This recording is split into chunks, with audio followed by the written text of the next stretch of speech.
The payments and settlement industry is not only consisting of one market, remittance market, which we mostly concentrate upon, but it has a lot more to it. It's extended.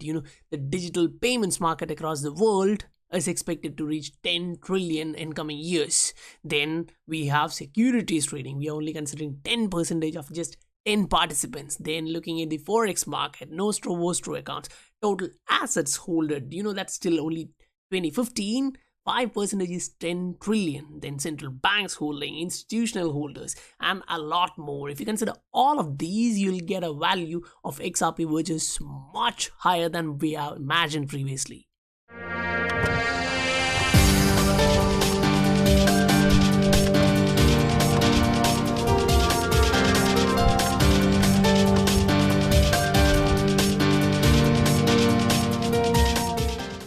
Welcome to the Scientific Investor channel, where we discuss crypto and science behind investing regularly.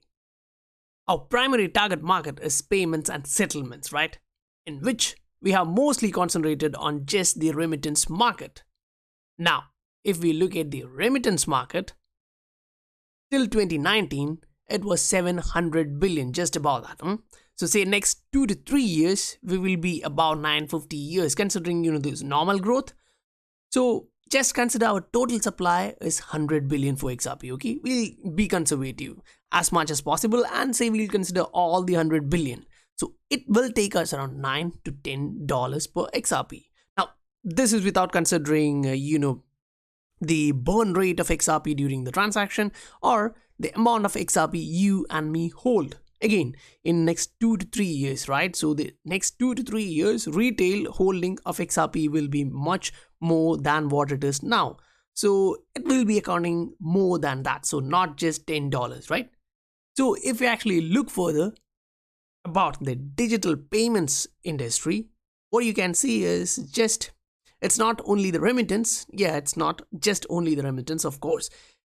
The digital payments industry is as huge as possible. Say, for example, by 2026, it is expected to reach $10 trillion. So if we consider our total supply again, neglecting the factors which we mentioned earlier, that's more than 100 USD per XRP. Now, payments and settlement industry extends to other huge markets. Say we saw in many journal articles regarding, liquidity needs of security market, right? So if you actually look at the securities market, it's a lot, right? So within that huge sea of participants, we'll just take the top 10 of them. So again, that's being conservative. So within that, say all of these accounts to around $50 trillion. So now, yeah, again, let's be conservative. Take 50% of that, 25%, 10%. Okay, let's go with 10. So that's 5 trillion per year.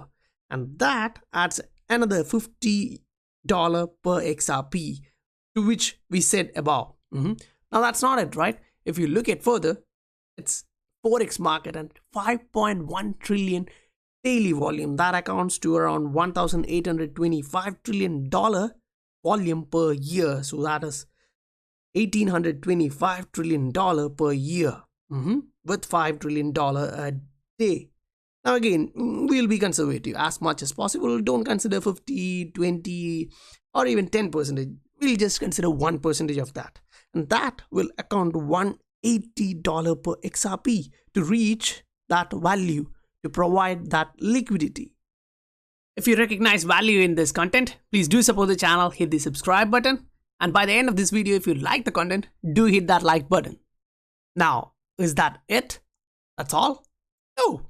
Of course not, because we haven't even considered the 27 trillion dead dormant Nostro accounts that will take us even further more.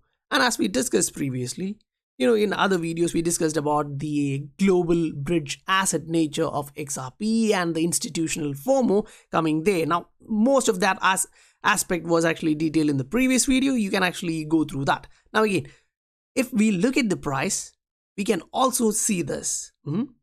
While offering the interoperability protocol, Ripple will certainly claim at least say 4 or 5% of the total assets in the world in next 5, 10 or even 20 years. So the total assets in world was around $250 trillion in 2015. So just take say 4 or 5%, without considering the growth of the world or the burn rate of XRP or those we hold, right? As we mentioned previously, that will actually take us so high. Say just 5% of this will be so huge. That's 10 trillion again. So again, $100 added to the price of XRP. Now, it's not that silly, right? Because we have actually seen central banks are actually coming into the space. So they will be holding digital assets. As Brad previously stated, banks are gonna be the custodians. And also we know that David Shaw stated that one can only imagine what will be the XRP's price depending upon what use cases you are looking at. So it's about holding on to your positions for long term.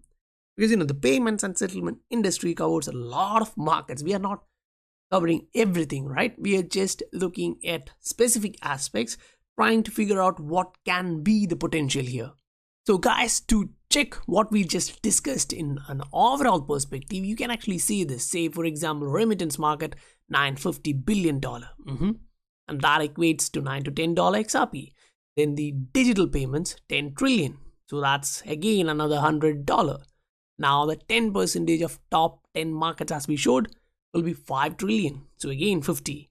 Then the Forex 1% per that is 18 trillion per year, and that equates 180.